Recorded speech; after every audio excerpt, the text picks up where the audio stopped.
And we're trying to combine those two and really make it about the user experience then. And that's where we see virtual worlds fitting in things like Enterprise 2.0 and telepresence.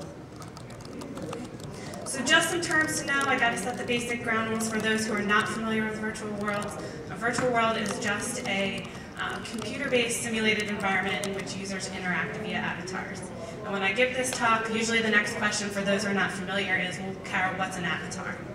An avatar in its simplest form is anything that denotes your presence on screen as a user. So I was here, or I am here now. That can be your Facebook picture, it can be your instant messaging screen name, or in terms of virtual world, we're thinking about this 3D human-like avatar. This is my avatar in Second Life. If you'll just suspend disbelief a little bit, I have not updated my avatar since I became pregnant, so thank you for indulging me. And I put Second Life there as a reference because that is the largest online virtual world community that a lot of people are familiar with. But please don't think that that's what we do have an island at Lockheed Martin, but I do not advocate using that as your sole virtual world platform. And I'd be happy to talk about that after this. So what are we talking about? What's some of the key points with virtual worlds? As I mentioned, employees interact and communicate via avatars. They do not have to rely on travel or other physical constraints. And they walk through various scenarios without actually being there. And that's going to be important when I talk about a specific use case in training. But I think the two key factors here is we're really enhancing that virtual workplace. So we're opening it up to people who might not have been involved in the past. And I'm going to talk a little bit more about that as I go on.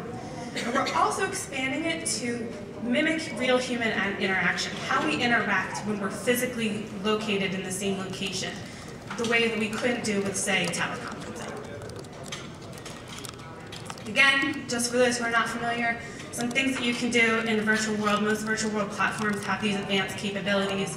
There's a record and playback feature. There's audio, video, and chat. And the audio capabilities within the virtual world, again, mimic real human interaction. The closer your avatar gets to another avatar, the better you can hear them. And as you walk away, vice versa. There's real-time group collaboration working off the same documentation. And then there's also the ability to teleport to multiple locations. So you can have those sidebar conversations. If we're all in this conference room in the virtual world, two of us can teleport to another location, have a sidebar conversation, and teleport right back. So what's the business case? We always, as Dan mentioned, we don't want technology to be ruling our environment. We want to have a sound business case why we're looking at this. Two first things are going to touch on training when I talk about that later. Virtual worlds allow you to kind of test things out. Within an environment, you can test things and get immediate feedback from that environment. You also can try things that might be very difficult to do in a real world experience. So the two pictures there on the left, that's the US Coast Guard's training simulator, and on the right, that's NASA's Second Life Island, and they have a really great Second Life Island. I'm going to talk a little bit during this presentation about the next generation of talent and the changing workforce. Not only attracting that talent, training them, but really significant, especially in our industry, is retaining that talent, especially the 0 to 5 year people. And then supports a variety of initiatives. I can talk about green IT, we can talk about the potential cost savings, but as I'm going to talk about in a little bit, again, more diversity and inclusion, including people in the virtual workplace that might not have been included before. This is a lot of words, but it just shows you the types of things that we're looking at Lockheed Martin when we talk about internal collaboration and how we might use virtual worlds. So anything from workshops and training to exhibits, job fairs, trade shows, anything with product development, prototypes, business capture, things that are where seeing the big picture is important, seeing who's in the room is important, walking the wall and storyboarding, any type of large meeting where people need to travel, and of course conferences. So everything that we've done in the past 2 days could be done in a virtual world. Without physically traveling here, without setting up catering, without setting up pipe and drape, without setting up all this multimedia, we could have all stayed home on our couch and done this in a virtual world. Now, I'm not advocating that.